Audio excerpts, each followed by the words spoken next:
बिस्मिल्लाहिर्रहमानिर्रहीम। नाज़रीन कराम, आज मैं आपकी खिदमत में एक बात अर्ज़ करता हूँ। वो निहायत ही बहुत अहम बात है। कुछ हमारे मुखालिफिन दियाबना इस्माइलिया वहाबिया फ़िरके के मौलवी और देवबंदी अवाम नास के अंदर ये बात मशहूर करते हैं कि ये उर्स, मिलाद, क़ियाम, तीजा, 10वां, 40वां वग़ैरह वग़ैरह ये आला हज़रत अशा इमाम अहमद रज़ा ख़ान फ़ाज़िल बरेलवी रहमतुल्लाह अलैह ने ये सारे काम शुरू किए थे। और मौलाना अहमद रज़ा ख़ान फ़ाज़िल बरेलवी रहमतुल्लाह अलैह से पहले ये काम नहीं थे।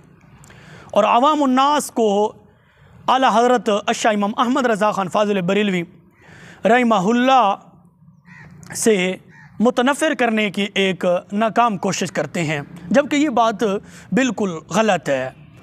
और इसकी बहुत सारी दलीलें हैं। मैं एक दलील आपकी खिदमत में पेश करने लगा हूँ, और वो दलील दियाबना इस्माइलिया वहाबिया फ़िरके के अपने ही घर से दलील है। आप स्क्रीन पर देख रहे हैं हुस्सामुल हरमैन की हकीकत, मुअल्लिफ़ मौलाना अब्दुल मालिक साबिर अल हुसैनी भोजपुरी। और पहली तकरीज़ है मौलवी अहमदुल्लाह देवबंदी साहब हैं, दूसरी मौलवी इसराइल कासमी देवबंदी साहब हैं।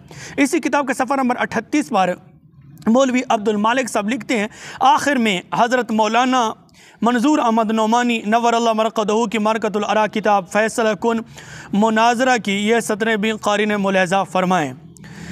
शायद बहुत से लोग नवाक़वी से ये समझते हों कि मिलाद, क़ियाम, उर्स, क़वाली, फ़ातिया, तीजा, 10वां, 20वां, 40वां बरसी वग़ैरह रसूम के नजायज़ व नाजायज़ और बिदत वग़ैरह बिदत होने के बारे में मुसलमानों के मुख्तलिफ़ तबक़ों में जो नज़रियाती इख्तलाफ है, यही दरअसल देवबंदी बरेलवी इख्तलाफ है, मगर ये समझना सही नहीं है।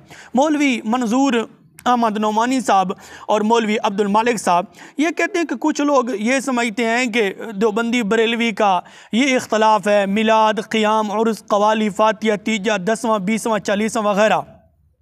मौलवी मंजूर नोमानी साहब कहते हैं और मौलवी अब्दुल मालिक साहब कहते हैं कि ये इख्तलाफ नहीं है, ये सही नहीं है। मुसलमानों के दरमियान इन मसाइल में ये इख्तलाफ तो उस वक़्त से है जबकि देवबंद का मदरसा क़ायम भी नहीं हुआ था और मौलवी अहमद रज़ा ख़ान साहब पैदा भी नहीं हुए थे। इसलिए इन मसाइल के इख्तलाफ को देवबंदी बरेलवी इख्तलाफ नहीं कहा जा सकता। मुअज़्ज़ज़ सामईन और नाज़रीन, आप स्क्रीन पर ख़ुद देख रहे हैं मौलवी मंजूर नोमानी साहब और मौलवी अब्दुल मालिक साहब और हुस्सामुल हरमैन की हकीकत पर मौलवी अहमदुल्लाह देवबंदी साहब ने तकरीज़ लिखी और मौलवी इसराइल कासमी ने भी तकरीज़ लिखी। इन दोनों की तकरीज़ात मौजूद है हुस्सामुल हरमैन की हकीकत पर।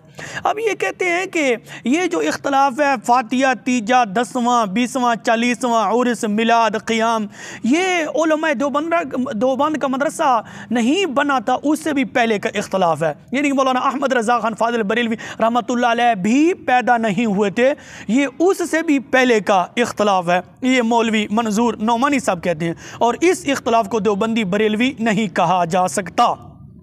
और फिर मौलवी मंजूर नोमानी साहब कज़ाब ज़माना, रुसवाए ज़माना, जो दजलो फ़रेब से उसने PhD कर रखी है, मौलवी साजिद खान नकलबंदी देवबंदी के मुंह के ऊपर तमाचा मारते हुए मौलवी मंजूर नोमानी साहब और मौलवी अब्दुल मालिक साहब कहते हैं कि इलावा अज़ीं इन मसाइल की हैसियत किसी फ़रीक़ के नज़दीक भी ऐसी नहीं है कि इनके मानने और ना मानने की वजह से किसी को काफिर या अहले सुन्नत से खारिज कहा जा सकता है। मौलवी मंजूर नोमानी साहब और मौलवी अब्दुल मालिक साहब कहते हैं कि इन मसाइल की कोई ऐसी हैसियत नहीं है कि किसी के मानने और ना मानने की वजह से किसी को अहले सुन्नत से खारिज कहा जा सकता है। ये ऐसे मसाइल नहीं है। इन मसाइल के करने की वजह से यानी कि मिलाद, क़ियाम, उर्स, फ़ातिया, तीजा, 10वां, 20वां, 40वां उर्स वगैरह करने से मौलवी मंजूर नोमानी साहब कहते हैं और मौलवी अब्दुल मालिक साहब कहते हैं कि इन मसाइल के करने से, इन अमाल को करने से बंदा अहले सुन्नत से खारिज नहीं होता। ये मौलवी साजिद खान नकलबंदी क़ारूनी के मुँह के ऊपर तमाचा है, लेकिन वो बेचारा बेशरम हो चुका है। तो नाज़रीन कराम, मैं आपको ये बता रहा हूँ और मेरे बताने का मकसद ये है कि ये जो इख्तलाफ है यानी कि कवाली, उर्स, फ़ातिया, तीजा, 10वां, 20वां, 40वां बरसी वग़ैरह के, ये तमाम काम मौलवी मंजूर नोमानी साहब कहते हैं और मौलवी अब्दुल मालिक साहब कहते हैं, ये दोनों कहते हैं ये उस वक़्त के हैं जबकि देवबंद का मदरसा भी नहीं बना था और मौलाना अहमद रज़ा खान फाजिल बरेलवी रहमतुल्लाह अलैह पैदा भी नहीं हुए थे। तो मुअज़्ज़ज़ सामईन व नाज़रीन, साबित ये हुआ कि ये मसाइल यानी कि फातिया, उर्स, क़ियाम, मिलाद, फातिया, तीजा, 10वां, 20वां, 40वां, ये मौलाना अहमद रज़ा खान फाजिल बरेलवी रहमतुल्लाह अलैह की पैदाइश से भी पहले के मसाइल हैं और उलमा के अंदर इख्तलाफ इन मसाइल पर रहा है। मौलवी मंजूर नोमानी साहब कहते हैं और मौलवी अब्दुल मालिक साहब कहते हैं कि ऐसे आमाल करने से बंदा अहले सुन्नत से खारिज नहीं होता, जबकि मौलवी साजिद खान नकलबंदी देवबंदी कहता है कि ऐसे आमाल करने वाला आदमी अहले सुन्नत से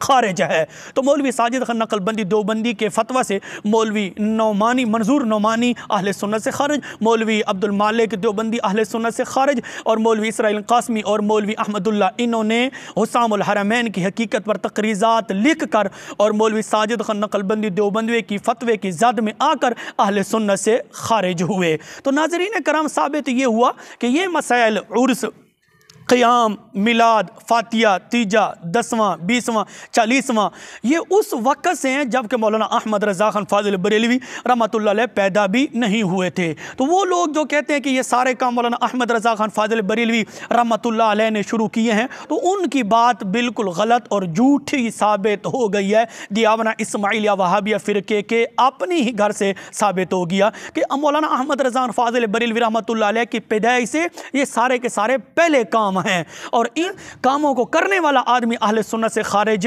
नहीं होता। ये मौलवी मंजूर अहमद नोमानी साहब का फतवा है और मौलवी अब्दुल मालिक साहब का फतवा है कि मिलाद, क़ियाम, उर्स, 20वां, 40वां, बरसी वगैरह करने वाला आदमी अहले सुन्नत से खारिज नहीं होता। अल्लाह रब्बुल इज़्ज़त की बारगाह में दुआ है रब्बुल ज़ुल जलाल हम सबको नबी अलैहिस्सलातु वस्सलाम की सच्ची और पक्की मोहब्बत नसीब फरमाए। आमीन।